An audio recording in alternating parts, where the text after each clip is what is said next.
1 Pedro capítulo 2, verso 11, nós falaremos sobre sermos peregrinos exemplares. Eu me chamo Tiago, sou um dos pastores também aqui desta igreja, estamos aqui para poder servir você e a sua família, a sua casa. É uma alegria e um privilégio para a gente, não só pregar o evangelho, mas também ser útil ao reino de Deus.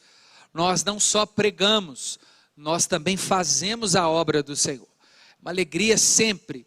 O Senhor tem chamado homens e mulheres para esse tempo e para essa hora. E você sempre será também um convidado a cultuar o Senhor junto conosco. Glória a Deus por esse tempo tão precioso. Abriu aí primeira carta de Pedro, no capítulo 2, a partir do verso 1.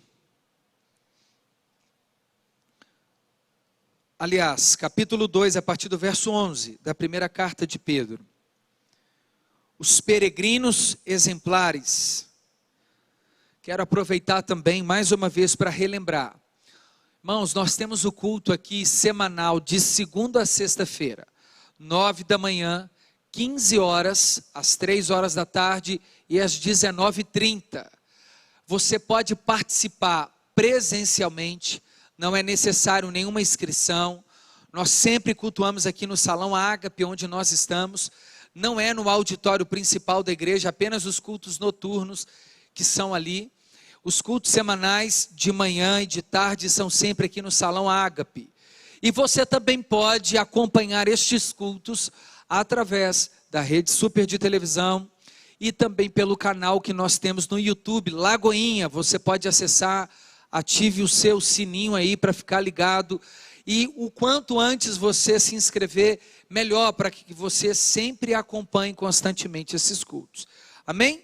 Aproveita também para seguir a gente no YouTube, Lagoinha, o nosso Instagram também, @Igreja Batista da Lagoinha, e também no Twitter.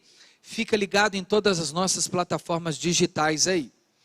Glória a Deus. Diz assim a palavra do Senhor na primeira carta de Pedro, a primeira carta petrina. O apóstolo Pedro diz à igreja da dispersão ou da diáspora. Nós vamos entender um pouquinho disso aqui a partir do capítulo 2. Ele diz no verso 11: Amados, peço a vocês como peregrinos e forasteiros que são, que se abstenham das paixões carnais, que fazem guerra contra a alma, tendo conduta exemplar no meio dos gentios, para que quando eles os acusarem de malfeitores, observando as obras que vocês praticam, glorifiquem a Deus no dia da visitação. Por causa do Senhor, estejam sujeitos a toda autoridade instituída ou a toda instituição humana, quer seja o rei como soberano, quer seja as autoridades como enviadas por ele, tanto para castigo dos malfeitores, como para louvor dos que praticam o bem. Porque assim é a vontade de Deus, que pela prática do bem, vocês silenciem a ignorância dos insensatos. Como pessoas livres que são, não usem a liberdade como desculpa para fazer o mal. Pelo contrário, vivam como servos de Deus, tratem todos com honra, amem os irmãos na fé, temam a Deus e honrem o rei. Até aqui, feche os seus olhos e vamos orar mais uma vez. Pai, nós queremos agradecer ao Senhor. Obrigado por sua santa e preciosa palavra. Estamos aqui expostos a ouvi-la e pedindo ao Senhor por bondade e misericórdia que esta palavra possa penetrar no mais íntimo do nosso coração, a ponto de transformar o nosso coração, as nossas ações, pensamentos, as palavras que saem dos nossos lábios. Deus, que possamos ter a mente completamente agora renovada, para que experimentemos a boa, perfeita e agradável vontade do Senhor. Para que ninguém saia dessa tarde de forma infrutífera, mas que saiamos frutificando, florescendo, sendo edificados, corrigidos, admoestados na sua palavra, É o que te pedimos para a glória do Filho do Senhor Jesus Cristo. Amém e graças a Deus. Glória a Deus, você pode aplaudir o Senhor por esta palavra nesta tarde em nome de Jesus. Glória a Deus. Meus irmãos, antes que eu e você entremos aqui naquilo que Pedro escreve, eu sempre digo a importância da gente entender a situação e o momento em que o autor está inserido. Isso facilita a pedagogia das Escrituras. É muito mais fácil a gente entender o momento, a circunstância e para quem escreve, para que a aplicação do texto não se torne uma aplicação leviana. O que eu estou tentando dizer? É importante que nós possamos extrair da palavra de Deus aquilo que é necessário para o nosso viver, mas exige de nós uma aplicação fiel ao texto, para que nós não tenhamos a ousadia e a audácia de remover do texto aquilo que o texto não está nos dizendo. Obviamente que se formos fiéis à palavra, a leitura bíblica por si só já nos edifica. E quando insistimos e perseveramos e temos o desejo de conhecer mais a fundo o texto lido, nós somos ainda mais ricamente abençoados. O apóstolo Pedro é um dos 12 discípulos e um dos apóstolos que ficou responsável pela igreja de Jerusalém. A essa altura o apóstolo Pedro, junto com o meio-irmão de Jesus, o apóstolo Tiago, o que também era filho de Maria, porém com José, diferentemente de Jesus, que foi filho apenas só de Maria, e não de José, mas um homem que preservou a maternidade e a paternidade, como se de fato José, humanamente falando, fosse o seu pai. O apóstolo Pedro se torna um dos principais pastores da igreja de Jerusalém e também um apóstolo que abençoou muito os irmãos forasteiros. A altura que a carta de Pedro foi escrita era um momento extremamente delicado. Muito provavelmente o apóstolo Pedro escreve esta carta petrina após o período do ano 64. E por que eu estou dizendo sobre esse período? Porque Nero, no ano 64, um dos imperadores romanos, incendiou a cidade de Roma e atribuiu os incêndios aos judeus e grande parte dos cristãos.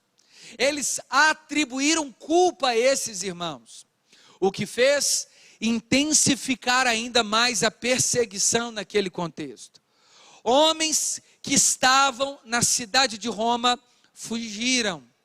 Cristãos que haviam recém-convertidos também fugiram. E eles se espalharam para além as aldeias que eram circunvizinhas de Jerusalém. Eles foram para outras regiões, como as regiões da Macedônia. Eles saíram para regiões da Galácia e fugiram, e por isso eles foram tratados como forasteiros. Mas o que o apóstolo Pedro agora quer nos dizer é que, trazendo um contexto para a igreja de Cristo como sacerdócio, nós precisamos entender o que é ser peregrinos. Eu estive no norte da Bahia, em uma cidade chamada Bom Jesus da Lapa, uma cidade pequena, mas uma cidade conhecida como Romeiros, e ali onde passa o maior público de romeiros dentro da cidade. A economia da cidade é controlada pelo turismo religioso.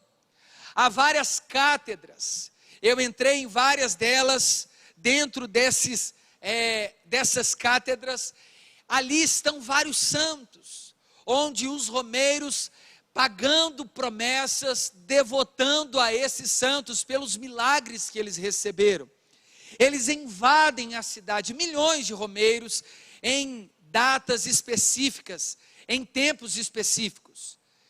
E isso me fez e chamou muito a minha atenção, que eles também são conhecidos como peregrinos. Há romeiros que saem de outros estados, a pé, a cavalo, de carroça, para pagarem as suas promessas. Debaixo de um sol escaldante, chuva, sem nenhum conforto, esses homens e mulheres peregrinos chegam ao destino para cumprirem as promessas que eles fizeram, porque receberam algum milagre. Em uma dessas cátedras, eu estive ali, várias fitas eram penduradas, muletas, capacetes, várias coisas que representam o livramento que eles receberam.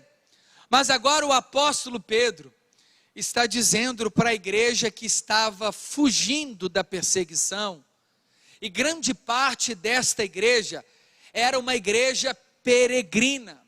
E o que o apóstolo Pedro quer dizer com isso? Ele já está ensinando a consciência da igreja de Cristo a não se acostumar com uma vida terrena, porque nós não somos deste mundo, mas estamos aqui apenas de passagem como esses peregrinos. Esses romeiros, eles não moram em José da Lapa, eles não moram em Jesus da Lapa, eles moram em outros lugares. É por isso que eles vão, cumprem aquilo que é necessário cumprir pelas promessas que receberam, e logo eles voltam para os seus lares. É assim também a vida de um pequeno Cristo e de um cristão. Eles vêm, cumprem uma grande missão em Cristo, e logo voltarão para os seus definitivos lares. Lares esses que é para nós a bendita esperança, a nova Jerusalém que descerá ataviada do céu, a nova cidade santa. Amados, no verso 11, peço a vocês como peregrinos. Irmãos, nós precisamos relembrar a igreja de que esta breve e momentânea tribulação está apenas produzindo dentro de nós um peso da glória eterna. Irmãos, nós somos viajantes. Já dizia Martinho Lutero que o cristão é como um grande viajante que entra dentro de um hotel, usufrui das benesses daquele hotel, toma o seu banho, o seu café e logo parte dali. Esse mundo caído, ele será revestido da glória do Senhor definitiva. Nós não habitaremos mais em um mundo caído, mas em um mundo glorificado, em uma cidade glorificada. Receberemos novos corpos, nomes e vestes. Nós habitaremos com o Senhor em glória para sempre. Então nós precisamos ser relembrados de que somos peregrinos. Então não adianta a gente amontoar tesouros nessa terra, onde a traça e o ferrugem podem corroer, podem destruir. O que o Senhor quer de nós é que nós tenhamos a compreensão de que enquanto estamos aqui, devemos também cuidar, cultivar, redimir, temperar a terra, mas sempre lembrando de que a nossa pátria é celestial. Somos passageiros, homens e mulheres que em algum momento da história deixaremos este mundo presente para vivermos eternamente na glória com Cristo Jesus. Lá as ruas são de ouro e o mar é de cristal. Morte e choro, nunca mais. Tristeza e dor, nunca mais. É para lá onde nós partiremos. Mas eu também preciso dizer sobre uma frase de um homem chamado Jonathan Edwards. Ele diz que a terra é o único pedacinho de céu que os não crentes experimentarão. É o único refrigério do céu, é a terra para os não crentes em Cristo. E a mesma terra é o único pedacinho do inferno que os cristãos experimentarão. A mesma terra. Irmão, se a terra é esse pedacinho do inferno que nós cristãos experimentaremos, imagina a glória celestial. E, irmãos, se essa terra é um pedacinho do inferno para os que não creem, imaginem o inferno eterno, onde será despejada a ira de Deus. É por isso que o cidadão do céu, ele precisa entender que ele é um peregrino. Ele tem uma missão, um destino e um tempo para ir e voltar. Os romeiros não moram ali, eles passam um tempo ali.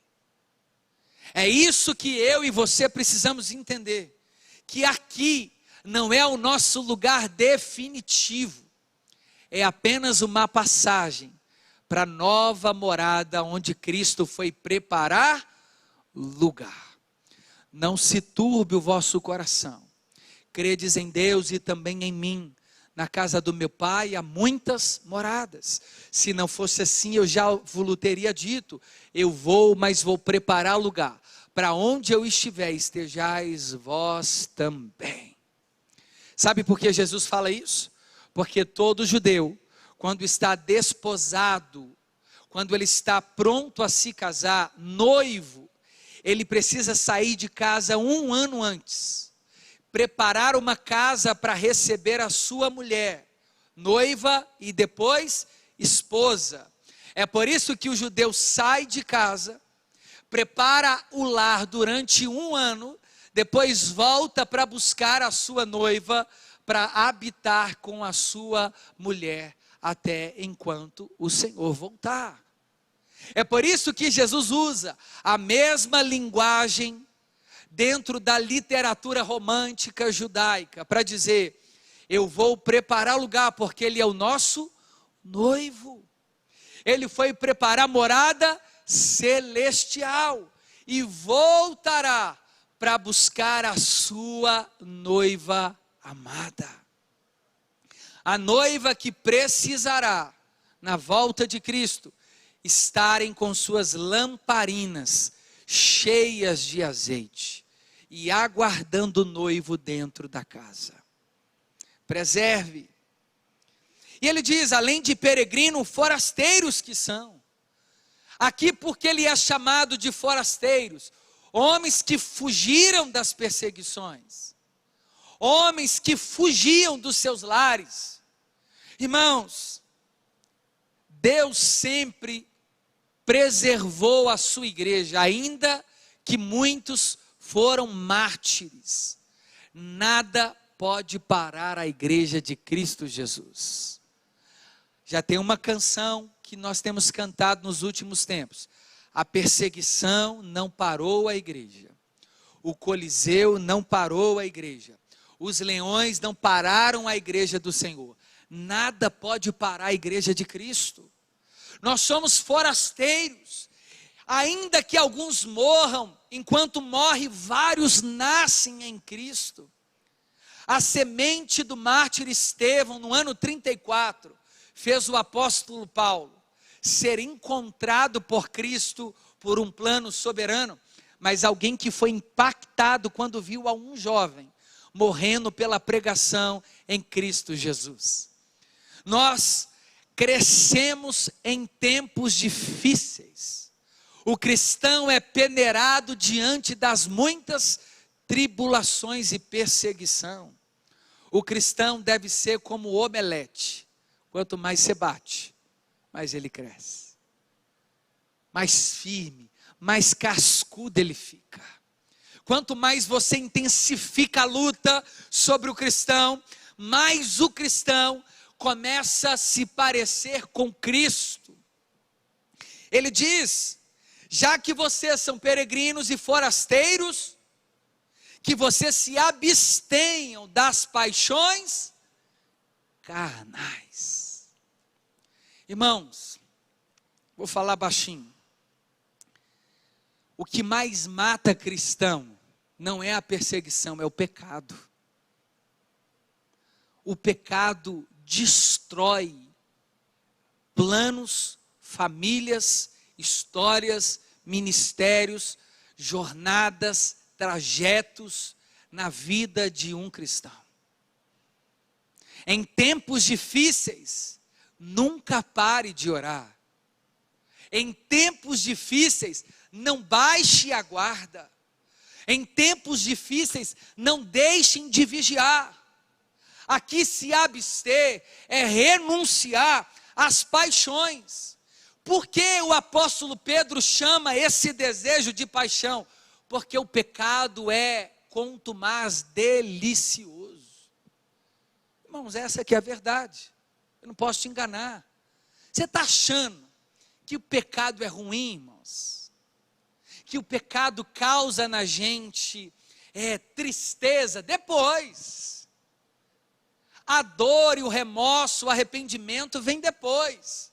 Mas o exercício pleno do pecado é gostoso, porque é uma paixão carnal. É como se a carne saciasse do pecado. Irmão, se adultério fosse ruim, a gente não estaria experimentando divórcio. Se as drogas fossem ruins, ainda que elas são terríveis e danosas, nós não teríamos homens nas bocas se perdendo como bichos. Você está achando que alguém vai fazer porque é ruim? Claro que não. A verdade é essa. Ruim é ler Bíblia com sono. Ruim é orar sem vontade. Ruim é cantar quando se está na prova. Ruim é ser fiel a Jesus. Mas Tiago, isso não é ruim, isso é bom para o espírito. Mas seja sincero, irmão, a sua carne trata isso como bom?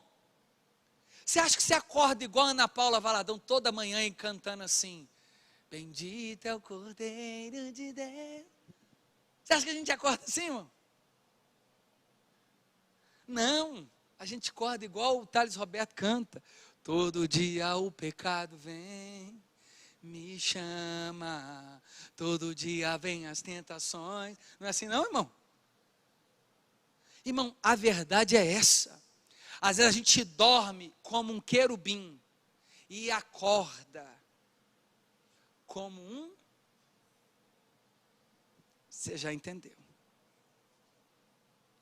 Porque a carne deseja as suas paixões, assim como um recém-nascido deseja o leite materno, é o pecador diante do pecado. Ele corre atrás do leite, ele deseja o sabor do pecado. É por isso que Pedro diz: se abstenham dessas paixões. Cuidado com a concupiscência dos olhos, com os desejos do coração. Cuidado com os danos dessas vontades carnais. Irmão, isso tem paralisado ministérios. Porque depois de pecar, nós experimentamos a dor das consequências do pecado. Irmãos, a pior coisa que um cristão pode experimentar é a sua mente ser acusada 24 horas, dizendo: você, ontem, ali agora você fez isso.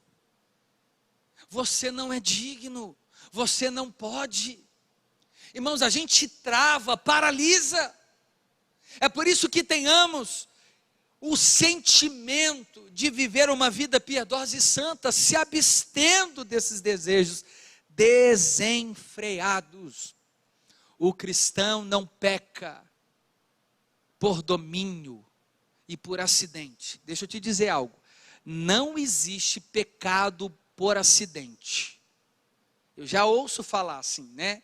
Às vezes a pessoa vai orar: Senhor, me perdoe pelos meus pecados conscientes e pelos pecados inconscientes, aqueles que nem eu sei que eu cometi. Mentira. Não existe pecado que a gente não saiba que cometeu, não, irmão. E só é pecado porque sabemos que é transgressão. Porque o nome disso, então, seria ignorância. E Deus não leva o tempo da nossa ignorância em conta, mas isso antes de conhecer a graça. Uma vez que somos alcançados e alcançadas pela graça, nós nos tornamos agora aqueles que têm domínio sobre o pecado dentro de nós. Então o pecado não mais será acidente na vida do crente, mas uma escolha. Ninguém cai assim, né? Eu dei o exemplo aqui cedo. Uma vez eu estava acompanhando um jovem, ele disse: pastor, de repente, eu estava no culto, na hora que eu assustei, eu caí com a irmã. Eu falei: você assustou e caiu? É. Assim, um acidente, pastor. Eu falei: é mesmo? E deixa eu só entender esse acidente. Você conseguiu conversar antes com o acidente? Deu para combinar tudo com o acidente? Vestiu uma roupinha legal para ir para o acidente? Hã? É? Deu tempo de planejar onde que seria o acidente? Deu. Então não foi acidente não, irmão, foi escolha. Que acidente? Quantos estão entendendo isso aqui? Amém? Se abstenham dessas paixões que fazem guerra contra a alma. E aqui a alma a gente pode entender dentro de uma perspectiva da dicotomia ou da tricotomia, tanto faz, do jeito que você quer entender. É porque aqui o que ele está dizendo é que o pecado faz guerra contra a alma ou contra o espírito. Alma / espírito. Ou seja, o pecado, ele não aceita a regeneração produzida pelo Espírito Santo dentro de nós, porque a nossa carne, enquanto não for revestida de incorruptibilidade, ela não se curva à vontade do Espírito. A nossa carne vive hoje como a guerra da Ucrânia e da Rússia, o tempo todo tensão, luta. E o que tem vencido lá, infelizmente, a força bélica mais forte? Os russos. Então é isso que acontece conosco. Somos bombardeados quando a nossa carne tem um poder bélico mais forte ou maior. Triste ver os nossos irmãos ucranianos sendo dominados pelas forças russas. Isso acontece também no mundo espiritual, quando nós cedemos aos olhos, aos ouvidos. Irmão, você não vai acordar santo e dormir desviado, não. É aos poucos. São gotas de pecados homeopáticas. Uma olhadinha, uma mensagem, um descuido, uma ida, e aí isso vai aflorando dentro de nós. A pergunta é: aquele jovem se acidentou caindo? Não. Ele talvez já estava se alimentando há dias de algo que o levasse para aquele momento. Irmãos, a Bíblia diz que Deus não nos dá nenhuma provação que nós não tenhamos a capacidade anteriormente de suportar. E nenhuma tentação é além do que também podemos suportar. Deus não pode nos tentar, o que diz Tiago, porque a ninguém ele tenta, porque ele não pode ser tentado pelo mal, mas Deus prova o nosso coração. Provação é de Deus, tentação é por causa dos nossos olhos, desejos. Irmão, se um homem não consegue se privar sexualmente, onde que você acha que ele vai cair? Na área financeira? Não. Se o seu maior calo é a área sexual, ele vai cair na área sexual. O diabo vai investir nessa área sexual, enquanto não tragá-lo. O problema da irmã é gastar mais do que possui. Onde que o diabo vai trabalhar na mente e no coração dela? Fazendo ela passar nas lojas de R$1,99. as revistinhas da Jequiti chegando debaixo da porta, as amigas oferecendo Natura, Avon. Quem nunca teve um Topázio, um Charisma, que atira... Vocês não estão preparados para essa conversa, não, irmão. Vocês não sabem o que é isso, não. Um Musque azul.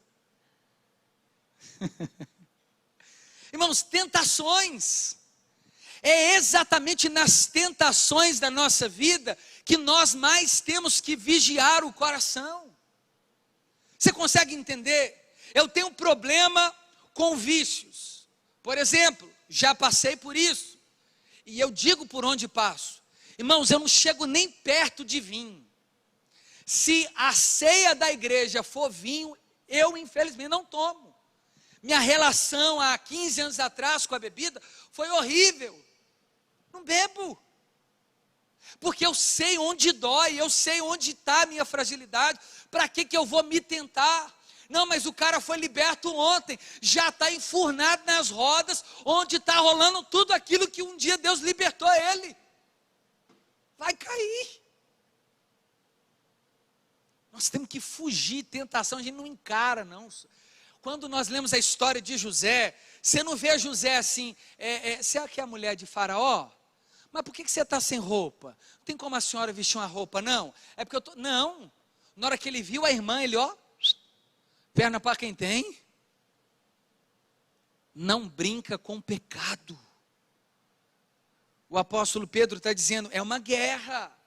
E guerra se luta com armas pesadas. Ou você está achando que lá na guerra, na Primeira Guerra Mundial, eles mandavam flor? Não, manda lá, pétalas de rosa.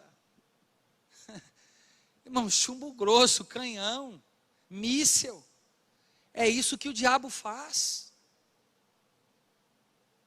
Qual que é a fraqueza? Ele vai trabalhar em cima dela. Tem mulher que não pode ouvir nada. Aí o que o diabo faz? Levanta só o 7-1. Tem homem que é exatamente isso aí. Não pode ver nada. Se é que você me entende? Aí o diabo só faz o quê? Só coloca isso na frente dele. E aí o que ele tem que fazer? Fugir. Fugir. Jesus disse assim, se o seu problema é a sua mão, corta. É melhor entrar aleijado no céu do que com duas no inferno. Pastor, o que você está querendo dizer? Seja radical. Se o seu pecado começa no campo da visão, que você não tenha rede social até se aprender a ter. Não tem problema não. Parece duro e radical, sim, mas é melhor você se abster do que insistir com algo que tem te dominado. E é isso que vai acontecer, às vezes do nada. Você está lá vendo uma mensagem evangélica. Você passa o patrocínio. É uma pessoa nua ou de lingerie. Dali é um gatilho. Na hora que você assusta, né, como diz o irmão, na hora que você assustou, de repente você assustou, você já está praticando o pecado. Quantos entendem isso? Guerra. Tendo conduta exemplar no meio dos gentios. Irmão, o que é conduta exemplar? É alguém que a gente olha e fala assim, rapaz, pensa num crente maduro, verdadeiro e exemplo, é esse ali. É isso que o apóstolo Pedro está escrevendo. Sejam peregrinos exemplares, deem bom testemunho. Próximo. Tendo como exemplo, conduta exemplar, diante dos gentios, para que quando eles acusarem de malfeitores, observando a obra de vocês, eles possam glorificar a Deus no dia da visitação. O que ele está dizendo aqui? Nós temos que dar tanto bom testemunho, a ponto de outras pessoas recém-chegadas na fé, serem fortalecidas através do nosso testemunho. Falar assim, rapaz, encontrei com fulano. Cara, que paz, que graça, que unção na vida de fulano, que unção na vida de ciclano, que conhecimento bíblico. Eu quero ser assim, eu quero me parecer com aquela pessoa, eu quero ser parecido com ele. Gente, como é que ele trata o esposo? Como é que ela trata o esposo? Como é que ele trata o marido? Como é que ela trata o marido?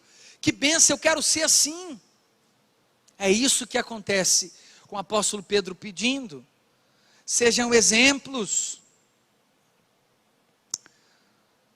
Por causa do Senhor, estejam sujeitos a toda instituição humana. Irmãos, tempos difíceis no nosso país. Mas nós não podemos carregar um espírito de anarquistas, de rebeldes, ainda que nós não concordemos com as autoridades estabelecidas. Nós não podemos ser os arruaceiros, aqueles que vão dividir a nação. Antes nós devemos orar por toda e qualquer autoridade estabelecida por Deus. Obviamente que discordando a gente peça ao Senhor: Deus, traga luz. Mas uma vez ela estando no poder, seja quem ela for, nós devemos abençoá-la. Porque ele diz assim, ó, por causa do Senhor, estejam sujeitos a toda instituição humana, quer seja o rei como soberano, quer sejam as autoridades como enviadas a ele, tanto para castigo dos malfeitores, como para louvor dos que praticam o bem. A autoridade foi estabelecida para Deus para colocar ordem. E quando a própria autoridade não coloca ordem, mesmo assim, nós devemos continuar se sujeitando e abençoando essa autoridade. Tiago, por que você está dizendo isso? Porque essa carta foi escrita no tempo de Nero, que matou muitos cristãos, muitos, inclusive o apóstolo Paulo, decapitado, no ano 67. Olha só, Nero decapitou o apóstolo Paulo, e Paulo, no seu tempo, pediu para ser julgado por Nero. Não, César, porque César era o senhor daquele período. Ele está dizendo assim: eu ainda continuo honrando as autoridades, mesmo sabendo que elas vão me decapitar. Irmão, isso é doloroso. Não concordo com nada do próximo governo, mas eu estarei todos os dias orando, abençoando, declarando palavras de bênçãos, nem que Deus traga luz, vida, mas que Deus faça a vontade dele sobre a nação brasileira. Amém. Nós não podemos nos separar como irmãos, por causa dos partidos e das autoridades. Irmãos, que nós tenhamos a compreensão de que nós não viveremos eternamente aqui, mas na nova Jerusalém que descerá do céu. Até lá, ainda que enfrentemos os leões, que sejamos fiéis ao Senhor, que abençoemos essas autoridades, mesmo não concordando. A nossa missão é essa: orar para que os poderes sejam redimidos, para que Deus traga luz aos guardiões da Constituição brasileira, para que a aplicabilidade das leis de forma a executar ou criar as leis, sejam todas elas calcadas na esperança das Sagradas Escrituras, minimamente.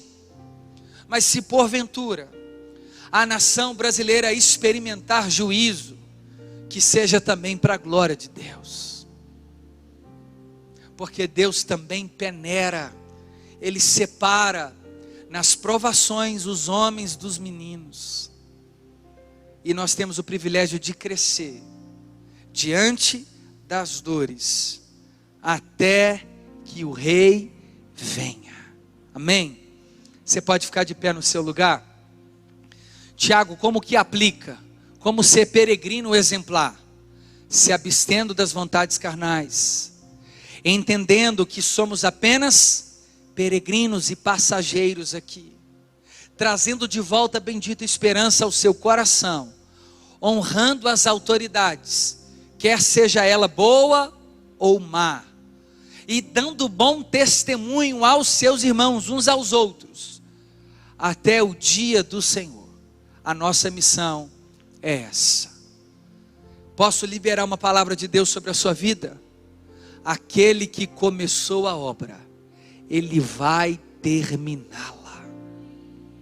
Quem te chamou é fiel para cumprir. Não te mandei eu. Seja forte e corajoso. Não temas, pois eu sou contigo, diz o Senhor. Ainda que uma mãe se esqueça de amamentar o seu filho, eu, todavia, diz o Senhor, jamais me esquecerei de você.